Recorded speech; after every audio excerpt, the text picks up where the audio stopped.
Hi everyone, my name is Ryan Booz. I'm a developer advocate here at Timescale. And for Timescale Tuesday, I'd like to talk to you about a new feature available in TimescaleDB 2.1, altering compressed hypertable schemas. Now this has been one of our longer standing requests. We have a number of features that are super popular for very good reason. Compression is one of them. But one of the reasons that sometimes people have not yet really used compression for their production data is because of a couple limitations. Namely, that you can't alter the schema of a hypertable that has compression enabled, and you can't insert data easily into chunks of the hypertable that have already been compressed. So with this release, we're addressing the first issue, and I'm going to show you that in just a minute.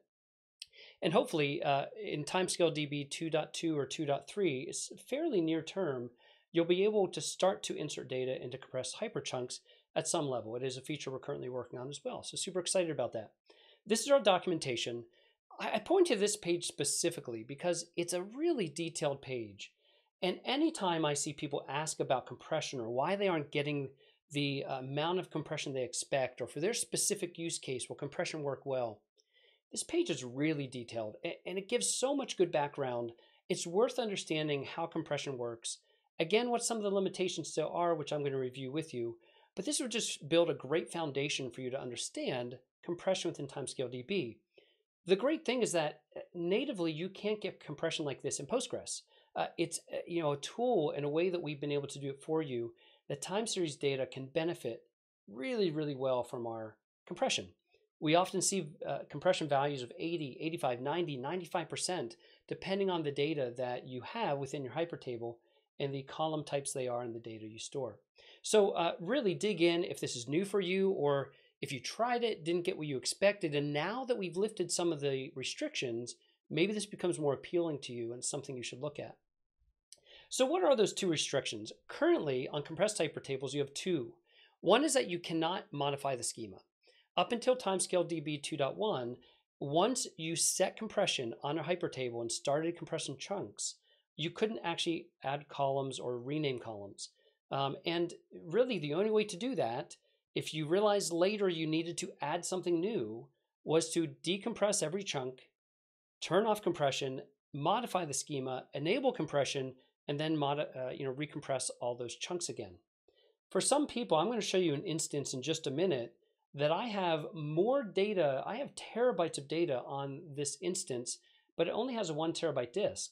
There's literally no way for me to uncompress all of those chunks, keep it on disk, modify the schema, and do all this. It just physically would not be possible.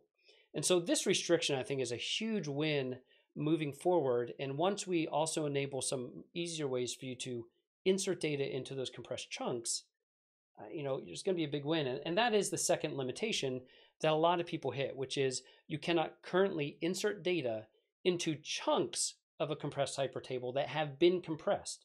So any chunks that are not compressed, you can keep inserting data. It wouldn't be very useful if you couldn't. But older data that has been compressed, currently you can't do that. What we do provide for you is a sample set of scripts that will create some functions and store procedures in your database that will allow you to actually insert data into those chunks a little bit more easily. So this is the document I pointed out earlier in the slides. About maybe halfway down, there's a link to these extras that we provide. So in our GitHub repo, we have some extras, and these are examples of things that you can do. One of them is the backfill extra. This will create those functions. Essentially, provides a way for you to import data that is older that needs to be inserted into a compressed chunk. You insert that, you copy it into a temporary table. Give us the name of the temporary table and the hypertable. These scripts will then find the chunks that need to be decompressed, insert the data, and recompress for you. So it's a path forward. You certainly can get data backfilled, but you need to use something like this currently. Now, both of these restrictions are mentioned also within our API documentation under compression. But you'll notice that we now mention within TimescaleDB 2.1 that you can start to modify the schema. So that's what I'd like to show you today. And to do that, I'm going to use some instances in Timescale Forge that I have to show you compression. So one of them is the TimescaleDB 2.1. Okay, so this has honestly, it's just a week's worth of data. It's maybe 50, 60 million rows, something like that. I actually don't know. I just inserted a lot of data to get a number of chunks. We'll look at that in a minute. Most of the chunks are compressed, only one is not. So we'll see how that works in TimescaleDB 2.1, the new version. And I have an older service that I've been using for a lot of benchmarking. This actually has about 6 months of data. I've used this in previous videos. It's about 20 billion rows. So it's a lot of data. And as I said, there are so many chunks of data on this instance that I actually could not uncompress all of them to add a column to it right now without this feature. So we're going to see how this works in both, and this is not yet a TimescaleDB 2.1 instance. So we'll see how it works between both 2.0 and 2.1. So let me just go over what you can do. So with 2.1, you can now start modifying the schemas. You can add or rename columns without doing the uncompress and schema modify and so forth. What you still cannot do, and hopefully this makes sense why, you can't add default values to those new columns, and you can't delete columns. And the reason is we would then still have to go, as it currently stands, we would have to go uncompress all of the older compressed chunks to either add the default values into them or delete those columns. So it's just not available yet. And again, I think as more features around compression become available, some of these restrictions may be lifted as well. And finally, I just bring this up because it actually hurt, I hit it when I was getting a demo ready, this is a DDL action. And with any DDL in a database, dynamic definition language, this is what allows you to define the columns and the schema of your table. It requires an exclusive lock.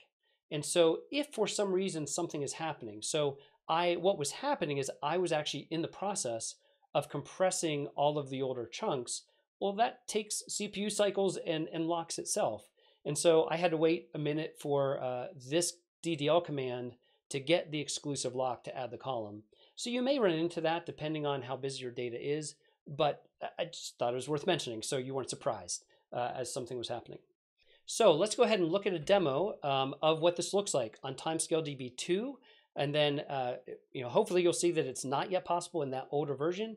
And now with TimescaleDB 2.1, how you can add a column, add data, and query it.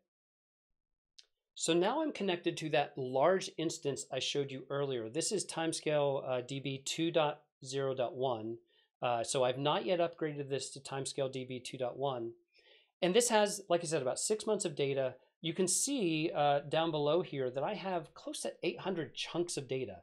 So I have a lot of chunks. Most of them are compressed. 100 of them are not. And that's just my near-term data. It's about 2 weeks of uncompressed data for a lot of devices. Again, this is a test instance that I use. So it is compressed. And you can see there's a lot of size to this. There's terabytes of data that are uncompressed, and then the ratio of that data once it gets compressed. I did the calculation on this one. I think I'm getting about 96% compression on those chunks. So some really awesome compression.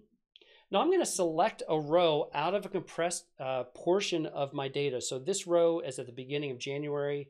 Again, I know the data because I've been inserting it. This currently falls within a compressed chunk. So I still have all my columns. It's something I can query. And now let's say for this data, this is usage data. I'll just show you one record. So there's a number of columns for CPU information. That's what this table is storing. So let's say I wanted to add a new column, and because I wasn't feeling very creative today, I'm calling it my usage super secret. So it's a new value I want to store for my CPU data. So previously, and you'll see here in TimescaleDB 2 or before, if I try to add that column, I just executed it and I get the error. And it simply says, this operation is not supported on Hypertables that have compression enabled. So as we said in the slides, the only way to make this happen would be to uncompress all of those chunks, disable compression settings, change my schema, and go and do everything in reverse and recompress everything. With this much data, it's not even possible on this specific server. But when I go over to TimescaleDB 2.1, so this is a new instance, I've just enabled compression, and I actually have a job running in the background. I'm not sure, it's hopefully done by now. Let's see how many chunks we have. Whoops, let me get out of record mode. So I have 42 chunks, 41 of them are compressed, and 1 of them is uncompressed. It's just what I currently have set up to do with this database. And you can see that this also, it's It's 18 gigs of data compressed down to 1.5 gigs, something like that, for this one example. Now, if you actually, I thought this is interesting. If I look at all of the chunks, you'll see that for the amount of data I have in this database, most of the chunks that have been compressed are about 39 megs. And then that one chunk that's not yet been compressed is about 450 megabytes. So really interesting to see how that spreads across the whole thing. Now, I'm going to again select one row from a compressed chunk. Again, I know this data. I know this happens to be a compressed chunk. You'll see it comes back, and I'll show you the record view again. And you'll see that the last column I have is additional tags. And overall, I believe there are 10 readings here and a couple other columns, time, tags ID, and additional tags. So there are 10 values I'm storing here about the CPU. But now I want to go ahead and add that new super secret reading about my CPUs that no one else should know about yet. And so I'm going to execute the statement that on TimescaleDB 2 failed, but now in 2.1, it succeeds. And I'm able to add that column. Now, if I select that same row again, you'll see that now I have usage super secret. Now, can I actually insert data? I mean, that's great that the schema has somehow been modified, but does it actually work? Well, again, if I insert into the uncompressed chunk, so something near term, I can insert just like I normally could into an uncompressed chunk. So let's just insert a row of data with this new schema. I'm just inserting a couple values. There's nothing specific about what I'm doing. And now I'm going to query back that one value. Now, again, this is in the uncompressed range. It doesn't matter. The column now exists everywhere. The only difference is I can freely insert into uncompressed chunks. If I wanted to do that same query here into a compressed chunk, maybe something that was a month back, I know those chunks are compressed, I would have to still uncompress that chunk to insert this data. Again, that's a feature we hope to fix coming in a really near-term release of TimescaleDB. But let me go ahead and now query this new data. And so you can see that I did get that value back. I have my new column and it is accepting new values. So this is hopefully a really exciting thing for those of you who have looked at compression but been unable to really enable it within your production environments because of a limitation like this. Now you have a little bit more freedom in how you manage your schema, and you have that flexibility moving ahead. So that hopefully is something that gets you excited. If you haven't been using compression, it's another reason to really look at it and start to see the value that you could get. Again, we see two things, right? You either get, you save on space, which is a great thing in today's day and age. And often for the kinds of queries you're doing against compressed data, you might really see even a speed up in the queries that you're actually getting back. So please check it out. docs@timescale.com. I showed you a couple of those documents today. Those links are in the description below. And then slack.timescale.com. I've actually been starting to run into people in Slack that have seen some of these videos, others that 𝗥𝗲𝗃𝗲𝗃, another developer advocate at Timescale, does. You're starting to spark ideas and ask questions about your specific use cases. And we do the best we can to help each one of you and answer questions. We're also seeing a lot of community involvement, helping one another, showing people how they've overcome similar situations and are being successful with Timescale. So we hope to see you there. I hope that this video today has been helpful, encourages you to go check out compression within TimescaleDB.